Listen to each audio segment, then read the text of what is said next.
में नोटिफिकेशन नहीं आएगा, एक आंदोलन होना चाहिए। हम लोग पटना आ रहे हैं, आप लोग रोड मैप तैयार कीजिए, हम सभी आएंगे, एक जोरदार आंदोलन होगा। अब ये आ रहा है, इस बात में भी कितनी सच्चाई है आगे इस वीडियो में बात करेंगे। 7वें चरण का नोटिफिकेशन आपका जो है अप्रैल में ही आएगा। अब कैसे, इस बात की पूरी पुष्टि मैं अपने इस वीडियो में करने जा रहा हूँ। जी नमस्कार, स्वागत है आप सभी का हमारे चैनल सी टेट अधिगम में। दोस्तों आज 2-3 मुद्दों पर बात करेंगे। बहुत सारे कन्फ्यूजन आप लोगों के दिल में बनी हुई है 7वें चरण नोटिफिकेशन को लेकर।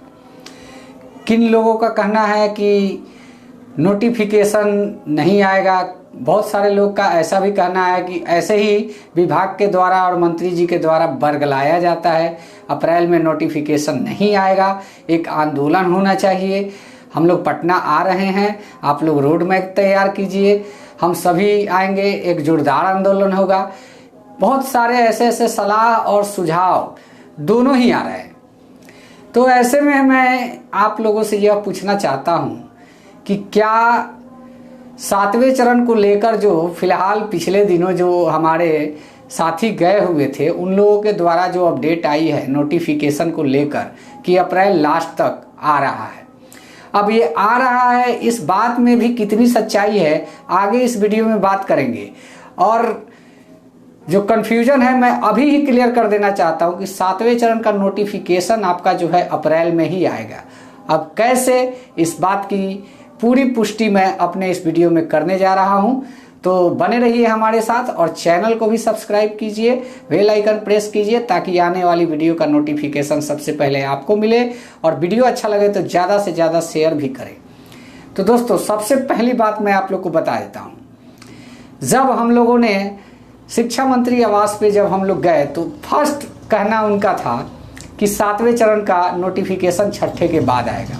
वहाँ पर हम लोग को भी लगा कि चलो भाई छठे के बाद आएगा, लेकिन यह बात सुनते सुनते आदमी आज ही जा गया। उसके बाद सचिवालय दौरा हुआ, सचिवालय में भी कहा गया कि जो पहले तो कहा गया कि मार्च लास्ट, और उसके बाद कहा गया कि अप्रैल फर्स्ट, अब आया लास्ट। इस बात को लेके कितनी कन्फ्यूजन है ये भी आज मैं बता देता हूँ। अब बात कहाँ से पुष्टि हो रही है ये भी बात मैं आगे इस वीडियो में डिस्कस करूँगा। तो दोस्तों आप लोग जैसा जानते हैं कि सभी साथी 1 बाई 1 करके सचिवालय जाने का जो एक्टिव मेंबर है उनके द्वारा 1 बाई 1 सचिवालय दौरा होना आरंभ, सभी के द्वारा सब जगह से यही निकल के आया कि नहीं भाई जो है 7 के बाद आप आइए। सब लोगों से यही कहा गया कि 7 के बाद आइए तभी कुछ बात होगी। 7 के बाद भी लोग गए, बातें हुई। अभी जैसा कि आप जानते हैं कि पिछले दिनों भी लोग गए तो उस दिन भी बातें हुई। बातें यही हुई कि आपका नोटिफिकेशन जो है अप्रैल के लास्ट में आ रहा है। अब ये कहा गया किनके द्वारा, संजय सर के द्वारा, क्योंकि विभाग में अगर देखे या फिर मंत्री जी को देखे तो टोटली मिला के इनके बातों पर सभी अभ्यर्थियों का उम्मीद रहता है और इनकी बातों का भरोसा भी रहता है। इस लिहाज से देखा जाए तो इनका बात बिल्कुल सत्य है, क्योंकि इन्होंने सीधे कहा कि जाइए नोटिफिकेशन अप्रैल के लास्ट वीक में आ रहा है। एक टाइम दिया गया। पहले जो था एक ऐसे अनुमानित तौर पे कहा जाता था अप्रैल में आ जाएगा, अप्रैल में आ जाएगा, मार्च में आ जाएगा, लेकिन इस बार क्या हुआ है कि एक टाइम दिया गया है। अब ये टाइम क्यों कहने का मतलब कि इस पे भरोसा हो रहा है, क्योंकि आप लोग पिछले दिनों देखे होंगे कि जो निर्वाचन आयोग है उससे नियुक्ति पत्र बांटने के लिए परमिशन मांगा गया है और वो परमिशन मिल चुका है।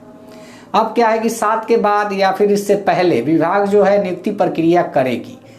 नियुक्ति होने के बाद 10 दिन का अगर समय देखा जाए तो 14 से 15 तारीख अगर हो जाता है और ये नियुक्ति प्रक्रिया खत्म हो जाती है तो सीटों का आकलन स्वाभाविक है कि जो बैकलॉग की सीट है उसमें से कितनी नियुक्ति प्रक्रिया हुई और कितनी बाकी रही ये निकल जाएगा कि कितना सीट टोटली हमारे पास बचा। अब रही बात कि जो रिटायर्ड हुए हैं या फिर किसी कारणवश जॉब में नहीं हैं वैसे शिक्षक कितने हैं, तो इसका जो कैलकुलेशन है 6-6 माह पर विभाग को भेजा जाता है जिला मुख्यालय से। तो कहने का मतलब कि ये भी अब क्लियर ही है।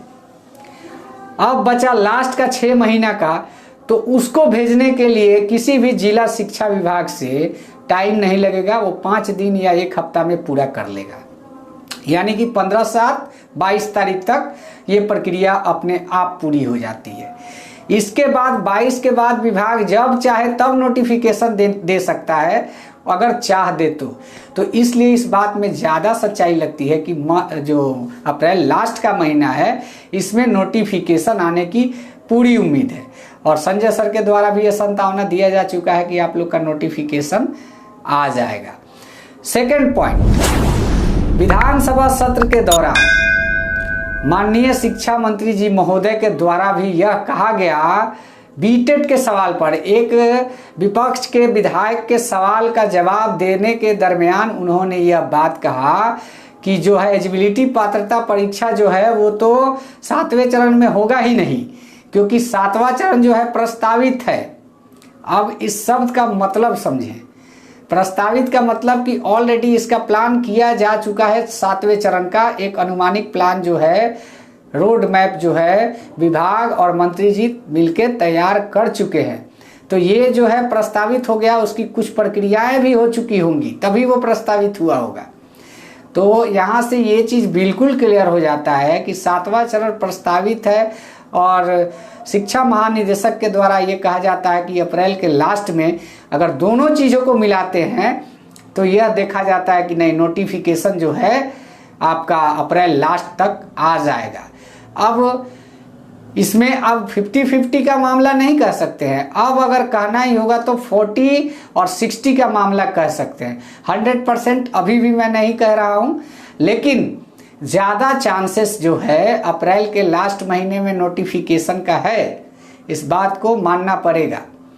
तो दोस्तों, ये आप लोग जो बातें कहते हैं कि आंदोलन होना चाहिए और ये होना चाहिए, अब आप ही तय करके बताएं कि जब नोटिफिकेशन का प्रक्रिया पूरा एक तरह से सोच समझ के सोचा जा रहा है, तो देखा जा रहा है कि अप्रैल में नोटिफिकेशन लास्ट तक आने की पूरी पॉसिबिलिटी है। ऐसे में अगर हम लोग जाते हैं आंदोलन करने के लिए या भी कोई ऐसा डिसीजन लेते हैं, तो हो सकता है कि विभाग नाराज हो जाए, शिक्षा महासचिव नाराज हो जाए और किसी तरह से इसको डिले और कर दे। क्योंकि इस बात को मैं ऐसे ही नहीं कह रहा हूँ, एक बार और ऐसा हो चुका है। रंजीत सर जब थे तो उस समय उनके लाख कहने के बावजूद, मना करने के बावजूद हम लोगों ने कोर्ट जाने का काम किया और वहाँ से ऐसा हुआ कि उसके बाद गुस्सा होकर उनका स्टेटमेंट आया कि अब तो सीटेट दिसंबर को ब्रह्मा विष्णु महेश भी नहीं बचा सकता और कोई भी बहाली में मौका नहीं दिला सकता है। खुल्लम खुल्ला उनका चैलेंज था और वैसा हुआ। किसका नतीजा था? ये जाने का ही नतीजा था, डिसीजन के विरुद्ध जाने का ही नतीजा था कि आज तक हम लोग बाहर हैं। तो इस पॉइंट ऑफ व्यू से भी देखें तो कहीं से भी अभी आंदोलन जायज नहीं है। हाँ, एक तिथि निर्धारित जो किया गया है विभाग के तरफ से, अगर उससे कहीं ज़्यादा लेट होता है तो हम लोग अगर आगे की स्टेप लेते हैं तो वो ज़्यादा कारगर साबित हो सकता है। वो इसलिए कि विभाग अपने कहे अनुसार बातों पर अड़ा नहीं, हम लोग को कहने का एक पॉइंट मिलेगा। तो वैसे में अभी फ़िलहाल आंदोलन की बात को दिल से निकाल देना ही उचित होगा। और अगर लेट होता है, अप्रैल से बेसी हो जाता है, यानी कि अप्रैल के बाद जो महीना आता है उसमें अगर चला जाता है डेट आपका, तब समझिए कि कोई एक कड़ी कार्रवाई करने से भी किसी को रोकने का, किसी को कुछ टोकने का जो है मुंह नहीं रह जाएगा। तो इसलिए मैं यही कहना चाहूँगा कि फ़िलहाल इस चीज़ को अपने दिमाग से निकाल देने में ही भलाई है। और दोस्तों, अगर यह वीडियो अच्छा लगा हो तो प्लीज़ चैनल को सब्सक्राइब करें और लाइक करें, कमेंट करें। वीडियो को ज़्यादा से ज़्यादा सीटेट दिसंबर और जनवरी के अभ्यर्थियों के साथ शेयर करने का काम करेंगे। मिलते हैं नेक्स्ट वीडियो में, तब तक के लिए बने रहे। धन्यवाद। जय हिंद, वंदे मातरम।